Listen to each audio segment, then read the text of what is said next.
¿no?, esta revelación, este reconocimiento de Martín Vizcarra de que participó en los ensayos clínicos de Sinopharm en octubre. El Colegio Médico ha dicho que no ha iniciado una investigación al jefe precisamente de este proceso, Germán Málaga, investigador de la Cayetano Heredia.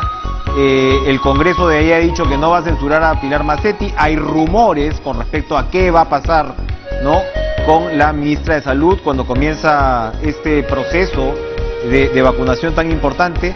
Doctor Nakazaki, doctor César Nakazaki, buenas noches. Gracias por estar con nosotros. La pregunta obvia es, ¿cometió un delito Martín Vizcarra al participar en estos ensayos clínicos de Sinopharm sin informarlo públicamente? Creo que hay que diferenciar, Enrique, plenamente lo que podría implicar un enjuiciamiento político que podría hacer el pueblo respecto a esto de un tema penal. Es muy incipiente la información para hablar de un delito porque primero habría que establecer si el presidente participa en el convenio. Solo podrían cometer delito de función aquellos funcionarios públicos que intervienen para la celebración del convenio. Tendría que darse una figura más o menos así: el presidente Vizcarra siendo el que tiene que decidir y él poniendo como condición para que se celebre el convenio que lo vacunen. Hipótesis que veo poco probable.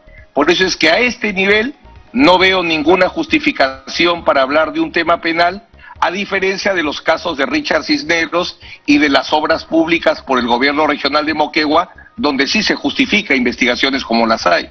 Él está ahí directamente implicado en todo caso. Efectivamente, aquí habría que ver cómo se desarrolla este convenio, que además es firmado por el gobierno de Sagasti, ¿no? Nosotros hace un par de semanas le preguntamos a Vizcarra por qué no se había firmado en su momento con Sinopharm, y más allá de todas las controversias por el cambio de gobierno y demás, él lo que señalaba es que no podían firmar un convenio si las vacunas no estaban aprobadas y no estaban listas. Se supone que el convenio en ese momento, o la negociación formalmente, estaba encabezada por el Ministerio de Relaciones Exteriores con el acompañamiento permanente del Ministerio de Salud. Entonces, efectivamente, es muy interesante lo que usted señala, porque en todo caso habría que ver lo que fue la estructura de la negociación, ¿verdad?, para establecer si penalmente hay una potencial responsabilidad de Vizcarra. Lo cual es complicado, porque esto se desarrolla en una etapa experimental. ¿Quiénes eran los responsables de elegir a las personas que se iban a participar en las pruebas?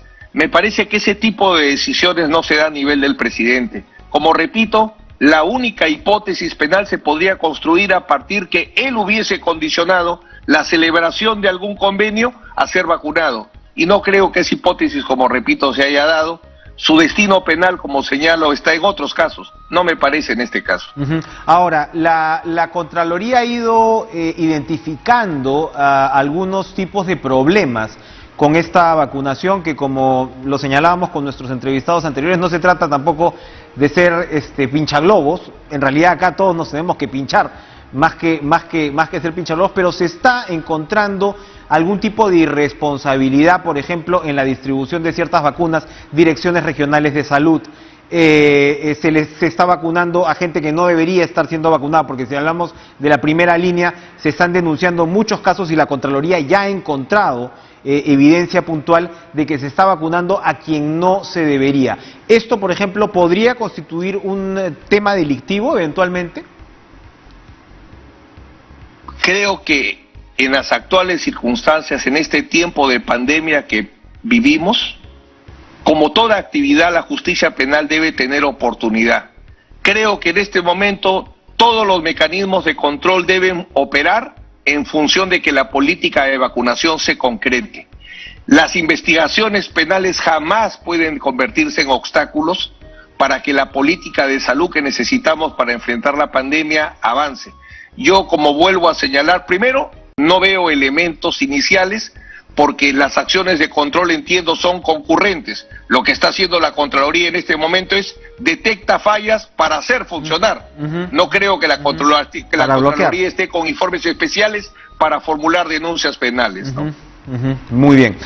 Doctor Nakazaki, para terminar, yo quería pedirle una opinión sobre el caso Lava Jato, que es otro de los temas que va pasando bajo el radar, porque en Brasil ha habido un tremendo terremoto que viene larvándose, no desde atrás, con las acusaciones de contubernio, en realidad, de negociaciones entre el ex juez Moro y los fiscales. Cerraron el equipo de fiscales, se dice que estos van a seguir trabajando, pero el hecho es que se da por terminada, por concluido, ¿no?, el caso o la investigación allá. ¿Esto qué efectos puede tener en el Perú, donde los casos tienen un desarrollo tan desigual? La pregunta es muy importante, Enrique, por lo siguiente. Ya hemos tenido impactos de lo que sucede en Brasil sobre los casos peruanos. Uno que pasó desapercibido es el famoso caso, el Castillo de Arena, que se seguía contra otras empresas brasileras importantes, Queiroz Galvao, etcétera. En Brasil se determinó que se utilizó prueba ilícita y se anularon todos los casos en el Perú donde se usó esa prueba. Luego hemos tenido un segundo indicio cuando la defensa del presidente Humala logró en Brasil que haya un reconocimiento que se le había ocultando información que la Corte Suprema de Brasil ordenó que se entregue, porque se tiene que distribuir la información, tanto la que favorece a la Fiscalía como la que favorece a la defensa. Ahora, con los problemas de intromisión política que habría en los casos de Lula, yo creo que evidentemente va a causar un problema que se adiciona a otros dos. Uno, la pandemia, que de por sí dificulta la colaboración, la cooperación internacional, y dos, el conflicto que existe entre la firma Odebrecht y los anteriores ejecutivos, donde se está discutiendo que no se les quiere pagar lo que se prometió para que sean testigos y colaboradores. Eso también va a tener un fuerte impacto, sin duda, en los casos en el Perú que se hayan construido sobre pruebas brasileras.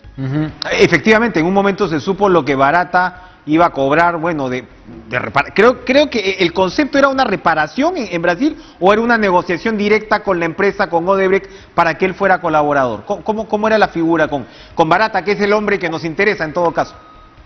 Acordémonos que Marcelo Odebrecht negocia su colaboración eficaz cuando ya estaba condenado, o sea, en el peor momento para negociar. Entonces él armó una planilla dorada de colaboradores. Él dijo: si aceptan mi colaboración, yo voy en bloque con todos estos ejecutivos que también van a confesar, también van a colaborar, pero lo que no habían dicho era a cambio de una remuneración, lo cual evidentemente quita credibilidad a los testigos, porque los testigos no pueden cobrar para ser testigos. Muy bien, bueno, estaremos muy pendientes, porque esto difícilmente no va a tener consecuencias para los casos en el Perú. César Nakazaki, muchas gracias por